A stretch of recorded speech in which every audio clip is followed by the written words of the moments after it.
కన్యవారికి కనుక చూసుకున్నట్లయితే మీకు సప్తమ స్థానంలో శని తన ఓన్ స్టార్లోకి వెళ్తున్నాడు. అంటే ఎంటర్ అయిపోయాడు ఆల్రెడీ. ఉత్తరాభాద్ర నక్షత్రంలోకి ఎంటర్ అవుతూ 6వ స్థానంలో గ్రహణం సంభవిస్తుంది. సో 6వ స్థానంలో గ్రహణం చాలా మంచిది మీకు కన్యారాశి వారికి.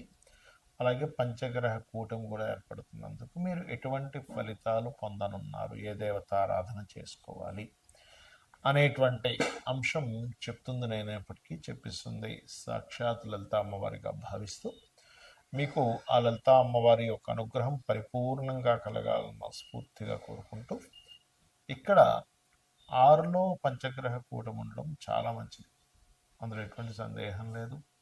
కాకపోతే ఏంటంటే కొంచెం శత్రువులు, నిగూఢమైన శత్రువులు పెరుగుతూ ఉంటారు. కాకపోతే గ్రహణం ఉండడం మంచిది పంచగ్రహ కూటమి కంటే కూడా. కాబట్టి శత్రువులు, కాంపిటీషన్ రిలేటెడ్ సంబంధించిన వాటిలో కలిసి రావడము, శత్రువుపై జయము, పరాక్రమంగా మీరు ఏదైతే ప్రయత్నం చేస్తారో ఆ యొక్క ప్రయత్నం కలిసి రావడం ఇటువంటివన్నీ ఇస్తుంది. కాకపోతే సప్తమంలో శని ఉత్తరాభాద్ర నక్షత్రంలో ఓన్ స్టార్లోకి ఉన్నందుకు ఇక్కడ వివాహము, పార్ట్నర్షిప్స్, సామాజిక విషయాల్లో, అందులో ముఖ్యంగా శనివారాలు ఎటువంటి వివాహ నిర్ణయాలు కానీ పార్ట్నర్షిప్స్ నిర్ణయాలు కానీ అస్సలు తీసుకోకండి దయచేసి. అలాగే ఈ ఎప్పుడైతే ఈ పంచగ్రహ కూటమి అక్కడ ఏర్పడుతుందో 6వ స్థానంలో ధనపరమైనటువంటి అభివృద్ధిని మరియు ఉద్యోగపరమైనటువంటి అభివృద్ధిని, ఉద్యోగంలో ఎదగడానికి కొన్నిసార్లు మనం కొంచెం హైయర్ రిలేటెడ్ ఎడ్యుకేషన్ ఏదో చేసి మళ్ళీ దాన్ని ఇంప్రూవ్ చేసుకుంటూ ఉంటాం. అటువంటి వాటిని గ్రహణం రోజు నుంచి 40 రోజుల పాటు దాని పాజిటివ్నెస్ ఇస్తుంది. మరి జాగ్రత్తలు ఏమిటి అంటే, వ్యాపారాలు చేసేటువంటి వారు, కొత్త వ్యాపారం ప్రారంభించేటువంటి వాళ్ళు కొంత జాగ్రత్తగా ఉండాలి. మరియు అందులో ప్రధానంగా ఎక్కువ లాభాలు ఏవి వస్తాయని అప్పు చేసి మరి, ఎందుకంటే ఈ సమయంలో మనం వద్దన్నా కూడా రుణము ఇస్తాను అనుకునేవాడు ఎక్కువ మంది వస్తూ ఉంటారు 6వ స్థానంలో అధిక గ్రహాలు ఉన్నందుకు. కాబట్టి మనం ఎంత అవసరమో అంతవరకు అప్పు చేస్తున్నామా, లేకపోతే ఇంకొంచెం అనవసరంగా ఎక్కువ అప్పుల జోలికి వెళ్తున్నామా అనే ఒక స్పృహతో ఉండవలసిన పరిస్థితి ఏర్పడుతుంది. అలాగే కుంభరాశిలో ఉండేటువంటి గ్రహాలు కాబట్టి ప్రధానంగా ఎవరైతే ఈ అనవసరంగా ఈ అంటే శత్రువు పెట్టుకుంటున్నానా, లేకపోతే అనవసరంగా శత్రుత్వాలు ఏర్పడతాయి అనుకునే విషయాలు కొంచెం దూరంగా ఉంటే మంచిది. ఇక మీరు నిత్యము చేయవలసిన దేవతారాధన వెంకటేశ్వర స్వామి ఆరాధన చేయండి, అనే విధాలు బాగుంటుంది. మనము జనవరి మాసంలో అమావాస్య కలిగినప్పుడు చండీ హోమం అందరికీ ఫ్రీగా చేసాం చెప్పాలంటే. అది భగవంతు అనుగ్రహం, మన గొప్పతనం ఏం కాదు అది. ఎందుకంటే అమావాస్య వస్తుంది, పంచగ్రహ కూటమితో కూడిన అమావాస్య అని ఆ రోజే మనం ప్రకటించాం కూడా. నెక్స్ట్ అమావాస్య గ్రహణంతో అగైన్ మరల పంచగ్రహ కూటమి ఉంటుంది. ఫిబ్రవరి 17, 18, 19 తేదీలు కామాఖ్య శక్తిపీఠంలో 3 రకాల హోమాలు జరగబోతున్నాయి. ఎవరైనా ఆ హోమాల్లో పాల్గొనాలి, ఆన్లైన్లో మీరు ఆ హోమాలు వీక్షించాలి, దానికి సంబంధించినటువంటి గోత్రనామాలు పంపించాలనుకుంటే కిందని కనబడుతున్నటువంటి ఫోన్ నెంబర్కి మీరు పంపించండి. 9169899899 8125899899 నెంబర్లకి మీకు పూర్తి వివరాలు వస్తాయి. అయితే ఎందుకు మనం ఇది నిర్వహిస్తున్నాము అంటే, కొన్ని క్షేత్రాల్లో కొన్ని పర్వదినాల్లో మనం చేసేటువంటి ఏవైతే యాక్టివిటీస్ ఉంటాయో, జపం అనుకోండి, హోమం అనుకోండి, ధ్యానం అనుకోండి, 1కి 1000 సార్లు ఫలితం వస్తుంది. అంటే మీరు ఆ రోజు చేసేటువంటి హోమం 1000 హోమాలు చేసేటువంటి ఫలితాన్ని వస్తుంది.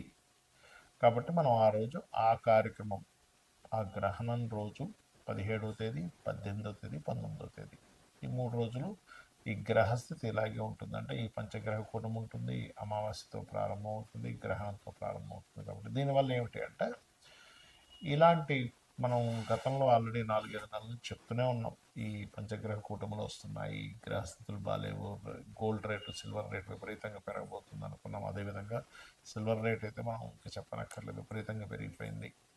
అలాగే బయట మీరు కనుక పరిస్థితులు కనుక చూసుకున్నట్లయితే మనకి ఎలా ఉందంటే, ఒక ఏమంటారు అసలు ఎప్పుడు ఎక్కడ ఏ ప్రమాదం జరుగుతుందో, ఎక్కడ ఏ యుద్ధం జరుగుతుందో అనేటువంటి స్థితిగతుల్లో ఉన్నాం. అలాంటప్పుడు ఏంటంటే మన యొక్క ఎనర్జీస్ పెంచుకోవాలి. ఎనర్జీస్ పెంచుకోవడానికి, దేవతా సంబంధించిన ఎనర్జీ పెంచుకోవడానికి హోమాలో, జపమో, మంత్రమో చేసుకుంటూ ఉండాలి. మరి ఈ గ్రహణము, ఈ పంచగ్రహ కూటమి ఎప్పుడు, ఎందుకంటే మనకి 100 సంవత్సరాలు మీరు వెనక్కి వెళ్ళినా కూడా 3 సార్లు చతుర్గ్రహ కూటమి రావడం, 3 సార్లు పంచగ్రహ కూటమి రావడం అనేటువంటిది జరగదు. మనకి చాలా అరుదైనటువంటి రోజుగా మనం భావిస్తూ ఆ రోజు మనం చేసుకుంటున్నాం. అలాగే మరొక విషయం ఏంటంటే, ఈ గ్రహ సంబంధించినటువంటి విషయంలో చాలామందికి సంశయాలు ఉన్నాయి. ఏంటంటే, ఈ గ్రహణం కూడా ఉంది కదా 17వ తేదీ.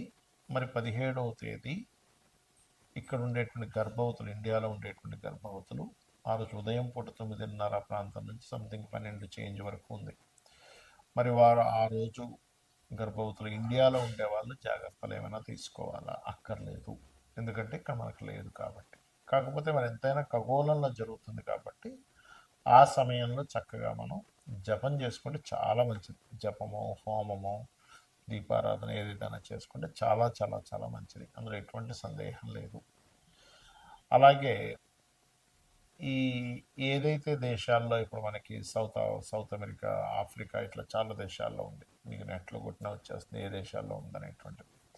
ఆ దేశాల్లో ఉండేటువంటి వారు, ఆ దేశస్తులు కానివ్వండి, ఇండియన్స్ కానివ్వండి, ఎవరైనా కానీ ఇప్పుడు మనం ఏవైతే చెప్పుకుంటున్నామో ఏ ఏ రాసుల వారికి ఎక్కువ ఎఫెక్ట్ ఉంది అని చూసుకున్నట్లయితే, అందులో ప్రధానంగా ఇది కుంభరాశిలో ఏర్పడుతుంది. కుంభం వారికి, మీనం వారికి, మకరం వారికి, మిథునం వారికి, తుల వారికి ఉంది ప్రభావం.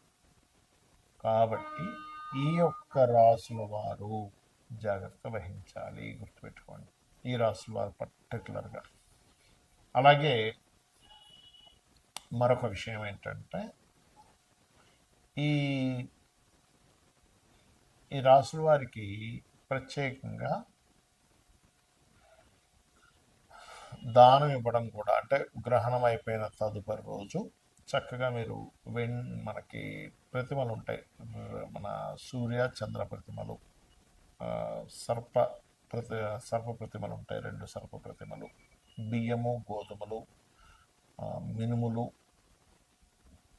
అదేవిధంగా కందులు, నువ్వులు, ఈ 5 రకాల పదార్థాలు ప్లస్ చిన్న ప్లేట్లో, అంటే ఇప్పుడు ఇవాళ రేపు రేట్లు బాగా పెరిగిపోయాయి కాబట్టి మనకి ఇత్తడి గిన్నె ఉంటుంది, చిన్న ఇత్తడి గిన్నెలో తీసుకుని అందులో కొంచెం ఆవు నెయ్యి పెట్టి దానం కనుక ఇచ్చినట్లయితే, గ్రహణం అయిపోయిన నెక్స్ట్ డే ఇవ్వచ్చు, అదే రోజు ఇవ్వాలంటూ లేదు కదా, నెక్స్ట్ డే ఇచ్చినట్లయితే దానికి సంబంధించిన దోషం ఏదైనా ఉన్నట్లయితే తొలగిపోతుంది.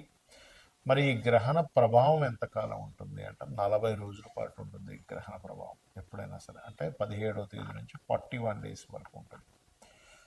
కాబట్టి మనకి చాలా అరుదైనటువంటి రోజు మనకి ఉంది కాబట్టి, ఒక 100 సంవత్సరాల వెనక్కి వెళ్ళినా ఈ కాంబినేషన్స్ రావు కాబట్టి, ఆ రోజు చేసేటువంటి ఈ పూజాది కార్యక్రమాలు, ఎందుకంటే లాస్ట్ టైం అందరికీ పాపం మనీ పే చేయలేని వాళ్ళందరికీ ఫ్రీగా చేసేసాం దాదాపుగా హోమం ఆ రోజు వాళ్ళ గోత్రనామాలు చదివి. ఈసారి ఈ క్షేత్రంలో ముఖ్యంగా శక్తిపీఠంలో జరుగుతుంది కాబట్టి చాలా అరుదైన కాంబినేషన్ గ్రహణంతో వస్తుంది కాబట్టి మీరు వినియోగించుకోగలరు. శ్రీమాత్రే నమః.